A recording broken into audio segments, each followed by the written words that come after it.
के वीडियो में मैं क्लास 11th जो मैथमेटिक्स है एनसीईआरटी के जो मोस्ट इंपॉर्टेंट क्वेश्चन है जो अर्धवार्षिक परीक्षा के दृष्टिकोण से इंपॉर्टेंट है वो मैं बताने वाला हूँ। आपके बुक में टोटल 16 चैप्टर है ना, जिसमें से कम 9 चैप्टर तक आपके एग्जाम में आ जाएंगे अर्धवार्षिक में। तो आपको 9 चैप्टर तक कंप्लीट करना है और मैंने पूरा पढ़ा रखा है। प्लेलिस्ट के लिंक्स में डाल दूंगा डिस्क्रिप्शन पे। ये तो एनसीईआरटी है, साथ ही साथ अगर आपको क्वेश्चन बैंक के जो मोस्ट इंपॉर्टेंट क्वेश्चन चाहिए विद सोल्यूशन, ठीक है, वो प्रिंटेड नोट्स हैं, तो वो मैंने रखे हैं सिर्फ ओनली 49 रुपीज़ में। 49 रुपीज़ में मैथ का क्वेश्चन बैंक आपको मिल जाएगा प्रिंटेड में, जिसके लिए आप मुझे कांटेक्ट कर सकते हैं इस नंबर पे। ठीक है, जिसको लेना है बस वही कांटेक्ट करना, बाकी सब कुछ आपको वहाँ मिल जाएगा। ठीक है, चलिए स्टार्ट करते हैं चैप्टर नंबर 1 से। तो प्रश्नावली 1.1 की अगर हम बात करें तो हो सकता है कि एक क्वेश्चन यहाँ से आ जाए कि समुच्चय कौन है या नहीं है। वो आएगा तो वो ऑब्जेक्टिव फॉर्म में आएगा। ठीक है, फिर ये जो क्वेश्चन नंबर दूसरा है ये 1 नंबर में आ सकता है। ठीक है, रोस्टर रूप बनाने के लिए, समुच्चय निर्माण रूप में लिखने के लिए पक्का आएगा ही आएगा। तो क्वेश्चन नंबर 3 और 4 में से एक क्वेश्चन आएगा बड़े नंबर में, हो सकता है 2 नंबर में आए, 2 नंबर में ही आएगा, देख लेना। ठीक है, उसके बाद हम बात करते हैं प्रश्नावली 1.2 में। प्रश्नावली 1.2 में बहुत ही आसान है। ठीक है, कौन सा परिमित है, कौन सा अपरिमित है, कौन सा बराबर है, कौन सा बराबर नहीं है, ये आ सकता है 1 नंबर में, 1 नंबर में। ठीक है, बहुत ही आसान सी प्रश्नावली है, देख लेना। उसके बाद हम आ जाते हैं प्रश्नावली 1.3 में। तो प्रश्नावली 1.3 में आपका जो क्वेश्चन नंबर तीसरा है मोस्ट इंपॉर्टेंट है, यहाँ से पक्का एग्जाम में आएगा। उसके बाद क्वेश्चन नंबर चौथा बहुत इंपॉर्टेंट, तीसरा चौथा इसको कर लेना।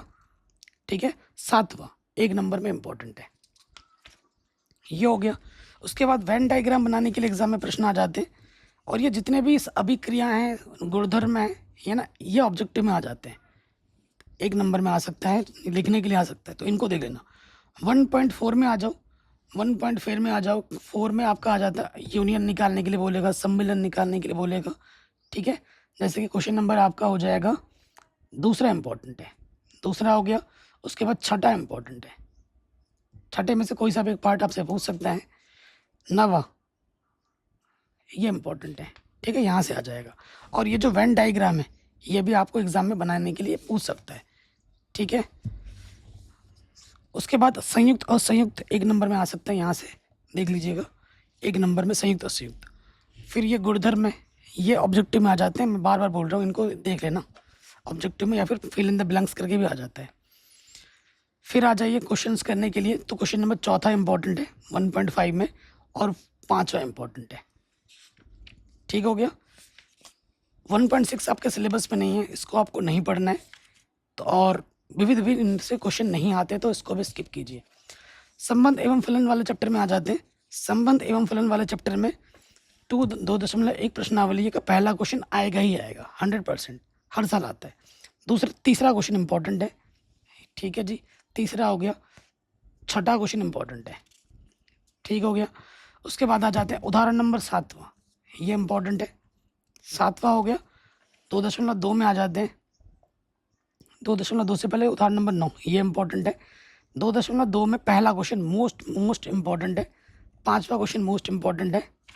ठीक है, छठा क्वेश्चन मोस्ट इंपॉर्टेंट है। फिर आ जाओ 2.3 में, 2.3 का क्वेश्चन नंबर दूसरा और क्वेश्चन नंबर 5वां मोस्ट इंपॉर्टेंट है, वेरी वेरी इंपॉर्टेंट है। ठीक है जी। फिर विविध उदाहरण कुछ इंपॉर्टेंट, विविध उदाहरण में उतना कुछ इंपॉर्टेंट है नहीं, उदाहरण नंबर 21 देख लेना। ठीक है, 2 पर विविध प्रश्नावली में आ जाओ। क्वेश्चन नंबर 2 1 नंबर में आ सकता है। क्वेश्चन नंबर छठा मोस्ट इंपॉर्टेंट है। ठीक है जी, और तो कुछ खास है नहीं, तो चैप्टर नंबर 2 भी हो गया। तीसरे में आ जाओ। तीसरे पे मैं बताता हूँ, तीसरे में आ जाएगा आपका रेडियन या फिर डिग्री माप में बदलिए, इन दोनों में से एक तो पक्का आएगा। ठीक है, उसके बाद यहाँ पे आ जाओ क्वेश्चन नंबर आपका चौथा, ये 2 नंबर में आ सकता है। फिर हम आ जाते हैं 3.2 से पहले ये जो उदाहरण नंबर है 8वां, ये इंपॉर्टेंट है, देख लेना। ठीक है, उदाहरण नंबर 9वां। उदाहरण ध्यान से देखना, टीचर क्या करते हैं, उदाहरण के प्रश्न एग्जाम में ज़्यादा डाल देते हैं। 3.2 क्वेश्चन नंबर 1 से लेकर 5, एक तो आएगा ही आएगा। अगर आपको आता है तो कोई सा भी कर सकते हो, नहीं आता तो एक भी हिला नहीं सकते, कोई सा भी एक आएगा यहाँ से। और यहाँ से भी कोई सा एक ज़रूर आएगा, 6 से लेकर 10। आता है तो हर क्वेश्चन कर पाएंगे, नहीं आता है तो कोई सा क्वेश्चन नहीं कर पाएंगे। इन टाइप का एक क्वेश्चन पक्का आएगा, ठीक है। और इनमें इस चैप्टर के लिए सबसे इंपॉर्टेंट चीज़ क्या है, सूत्र। और सूत्र की मैंने ट्रिक बना रखी है, सारा कुछ करा रखा है, एक वीडियो भी मैंने बनाई है जिसमें सारे सूत्र मैंने लिखवाए हैं, ज़रूर जाके देख लेना। 3.3 में आ जाओ। 3.3 का दूसरा क्वेश्चन इम्पॉर्टेंट है, दूसरे के बाद 11वां क्वेश्चन इम्पॉर्टेंट है, 9वां क्वेश्चन इम्पॉर्टेंट है, ठीक है। और इधर से उदाहरण नंबर 15 इम्पॉर्टेंट है, ठीक है। फिर हम आ जाते हैं जो इम्पोर्टेंट है वो है आपका ये क्वेश्चन नंबर 13। और मैं आपको बता दूं 23, 24, 25 इन 3 में से एक क्वेश्चन आएगा बड़े नंबर में, एक आएगा बड़े नंबर में, पक्का पक्का आएगा ही आएगा। फिर देख लीजिएगा आपका 21, 23, 24, 25 में से एक पक्का आएगा बड़े नंबर में। फिर जो है आपका बाबू 3.4 आपके सिलेबस से हटा दिया गया, इसको आपको नहीं पढ़ना है, ठीक है, इसको आपको नहीं पढ़ना है। फिर हम आ जाते हैं उदाहरण नंबर 27, जिस साल मैंने एग्ज़ाम दिया था, पूछा गया था एग्ज़ाम में, बहुत इंपॉर्टेंट है, ठीक है। 10π/8 का मान निकालने के लिए पूछा गया था, तो वो देख लेना। उसके बाद विविध प्रश्नावली का पहला क्वेश्चन इंपॉर्टेंट है, ठीक है, विविध प्रश्नावली का पहला क्वेश्चन इंपॉर्टेंट हो गया। 7वां इंपॉर्टेंट है, और 8वां, 9वां, 10वां में से एक तो आएगा ही आएगा, पक्का पक्का, वो भी बड़े नंबर में, 100% गारंटी है, ज़रूर आएगा। फिर आ जाते हैं नेक्स्ट चैप्टर जो है आपका नई एनसीईआरटी बुक से इसको हटा दिया गया है, गणितीय आगमन का सिद्धांत, ठीक है। तो सीधे अब हम आ जाते हैं 5वें चैप्टर। इसमें से भी बहुत चीज़ें हटाई गई हैं क्योंकि कई बच्चों के पास अभी भी पुरानी एनसीईआरटी ही है, तो मैं उसी से ही टिक करवा रहा हूँ। लेकिन पढ़ा तो मैं नई एनसीईआरटी से ही रहा हूँ, मैंने पूरी सब कुछ पढ़ा रखी है, लिंक्स मिल जाएगी आपको डिस्क्रिप्शन पे, ठीक है। 5.1 में आ जाओ, A+IB के रूप में व्यक्त कीजिए। तो A+IB के रूप में आपका आ सकता है क्वेश्चन नंबर 10वां इंपॉर्टेंट है, क्वेश्चन नंबर 6वां इंपॉर्टेंट है, ये देख लो। गुणात्मक प्रतिलोम 11वां देख लो, 14वां देख लो, ये इंपॉर्टेंट है। फिर 5.2 आपके सिलेबस से हटा दिया गया, 5.3 को भी सिलेबस से हटा दिया गया है, ठीक है। तो सीधे सीधे आ जाते हैं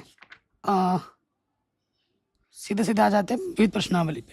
विविध प्रश्नावली का पहला क्वेश्चन बहुत इंपॉर्टेंट है, दूसरा भी इम्पोर्टेंट है, ठीक है जी, चौथा भी इम्पोर्टेंट है, और जो इम्पोर्टेंट है वही बताऊंगा, जो सिलेबस पे वो नहीं बताऊंगा, ठीक है। 5वां क्वेश्चन इंपॉर्टेंट है, मापांक निकालना है। 15वां 16वां इंपॉर्टेंट है, 17वां भी इंपॉर्टेंट है, ये बड़े बड़े नंबर में आते हैं। और 20वां क्वेश्चन 2 नंबर में भी आ जाता है, इम्पॉर्टेंट है। ये हो गया। रैखिक असमीका में आ जाओ, यहाँ से भी सिलेबस को कम कर किया गया है ना, तो ये इंपॉर्टेंट है। जैसे कि उदाहरण नंबर 5, ये इंपॉर्टेंट हो गया, ठीक है। उदाहरण नंबर 5, उदाहरण नंबर 6, उसके बाद उदाहरण नंबर 2 बहुत ज़्यादा इंपॉर्टेंट है, इनमें से एक तो पक्का आएगा। प्रश्नावली की हम बात करें तो पहला हो गया, ठीक है, पहला हो गया, तीसरा हो गया, ये इंपॉर्टेंट है, दूसरा तीसरा कर लो, दूसरा तीसरा हो गया। उसके बाद यहाँ से 16वां कर लो, ठीक है, 16वां हो गया एक। उसके बाद यहाँ से 21वां, 23वां और 25, 26 यहाँ से आएगा बड़े नंबर में, ठीक है। फिर आ जाओ, ये आपके सिलेबस से हटा दिया गया, विविध प्रश्नावली में आ जाओ। विविध भी सब एक जैसे ही हैं, ठीक है। विविध से आप ये वाला कीजिए 12, 13, 14, ठीक है, और कुछ नहीं आएगा। फिर क्रमचय और संचय की बात करें, बहुत इंपॉर्टेंट चैप्टर है, यहाँ से एग्जाम में आता है। जैसे कि पहला क्वेश्चन इंपॉर्टेंट है, चौथा क्वेश्चन मोस्ट इंपॉर्टेंट है, बहुत ज़्यादा। 7.2 में आ जाओ, 7.2 का चौथा क्वेश्चन इंपॉर्टेंट है, ठीक है। और आगे बढ़ते हैं, चौथा क्वेश्चन इंपॉर्टेंट है। 7 उदाहरण नंबर 13 ये इंपॉर्टेंट है, उदाहरण नंबर 12 इंपॉर्टेंट है, ठीक है, 14 इंपॉर्टेंट है। 7.3 में आ जाओ, बहुत सारे प्रश्न इंपॉर्टेंट यहाँ से, पहला हो गया, दूसरा हो गया, छठा हो गया, उसके बाद 8वां हो गया, 10वां हो गया। ये सारे प्रश्न, जैसे 10वां प्रश्न है, 8वां प्रश्न, यहाँ से तो पक्का पक्का आएगा ही आएगा। छठा प्रश्न हो गया, यहाँ से एक आएगा ही आएगा, ठीक है जी। उसके बाद यहाँ पे आ जाते हैं उदाहरण नंबर 17, बहुत इंपॉर्टेंट है, ठीक है। 7.4 में आ जाओ, पहला क्वेश्चन 1 नंबर में इंपॉर्टेंट है। उसके बाद आ जाओ 5वां क्वेश्चन, 7वां क्वेश्चन, ठीक है। विविध से कुछ पढ़ने की ज़रूरत नहीं है। फिर आ जाते हैं अगला जो चैप्टर है द्विपद प्रमेय। द्विपद प्रमेय इसको भी इसमें से बहुत चीज़ें हटाई गई हैं, घटाई गई हैं। तो आपको मैं बता दूं 8.1 में से पहला क्वेश्चन हो गया, दूसरा क्वेश्चन हो गया, ये इंपॉर्टेंट है। उसके बाद आपका हो सकता है 10वां क्वेश्चन इंपॉर्टेंट है, 11वां 12वां इंपॉर्टेंट है, 14वां इंपॉर्टेंट है, क्योंकि छोटी सी प्रश्नावली है, कोई सा भी आ सकता है, एक से ज़्यादा प्रश्न एग्जाम में आ सकते हैं। 8.2 में आ जाओ, पहला क्वेश्चन, ठीक है, दूसरा क्वेश्चन, छठा क्वेश्चन, जबरदस्त क्वेश्चन है, इंपॉर्टेंट है, ठीक है। विविध में आ जाओ, विविध में आपका 5वां क्वेश्चन, ठीक है। पहला क्वेश्चन जिस मैंने बोर्ड एग्जाम मतलब मैंने अर्धवार्षिक में जब दिया था, पहला एग्जाम में आया था, 9वां क्वेश्चन, ठीक है। फिर आ जाते हैं अनुक्रम तथा श्रेणी में, बहुत आसान है, 9.1 से जैसे क्वेश्चन नंबर 5वां हो गया, ठीक है। और उसके बाद यहाँ पर क्वेश्चन नंबर 14, ये इंपॉर्टेंट है। फिर आ जाते हैं 9.2, ठीक है। 9.2 में आ जाओ, समांतर श्रेणी, आई थिंक ये वाला हटा दिया गया है सिलेबस से, इसको हटा दिया गया, समांतर श्रेणी वाला टॉपिक को इसको रखा गया है, ठीक है। उदाहरण नंबर 15, उदाहरण नंबर 14 वेरी वेरी इंपॉर्टेंट है, ठीक है। उदाहरण नंबर 13 वेरी वेरी इंपॉर्टेंट है, ये एग्जाम के दृष्टिकोण से बहुत इंपॉर्टेंट है, ठीक है। उसके बाद उदाहरण नंबर 17 वेरी वेरी इंपॉर्टेंट है। 9.3 में अगर आ जाते हैं, पहला दूसरा बहुत इंपॉर्टेंट है, ठीक है। उसके बाद छठा क्वेश्चन बहुत इंपॉर्टेंट है, तीसरा क्वेश्चन बहुत इंपॉर्टेंट है, 12वां 15वां 17वां 28वां 22वां ये इंपॉर्टेंट है। उसके बाद 29वां ये इंपॉर्टेंट है, ठीक है। बाकी तो सिलेबस से हटा दिया गया है, इतना कर लेना, ठीक है, इतना कर लेना। उसके बाद विविध प्रश्नावली में ये 19वां प्रश्न हो गया, 20वां प्रश्न हो गया, ये इंपॉर्टेंट है, ठीक है। विविध में सरल रेखा वाला जो चैप्टर है, यहाँ तक एग्जाम में आएगा, ये बता देता हूँ, ठीक है। सर बहुत आसान चैप्टर है और इसका उपयोग कक्षा 12 में भी होना है, ठीक है। 10.1 में आ जाते हैं, तो चौथा क्वेश्चन उतना इम्पोर्टेंट है, इतना है नहीं। उसके बाद ये वाला क्वेश्चन 12वां बहुत इम्पोर्टेंट है, 12वां 13वां, ठीक है। 12वां क्वेश्चन इम्पोर्टेंट है, 11वां इम्पोर्टेंट है। आगे बढ़ते हैं, आगे बढ़ते हैं, तो ये 10वां क्वेश्चन बहुत इम्पोर्टेंट है, 9वां क्वेश्चन उदाहरण बहुत इम्पोर्टेंट है, ठीक। फिर आ जाते हैं 10.2 में, ठीक है। 10.2 में ये वाला पहला दूसरा, ठीक है, चौथा, ये एक एक दो दो नंबर में पूछे जाते हैं, बहुत ज़्यादा इम्पोर्टेंट है। फिर आ जाओ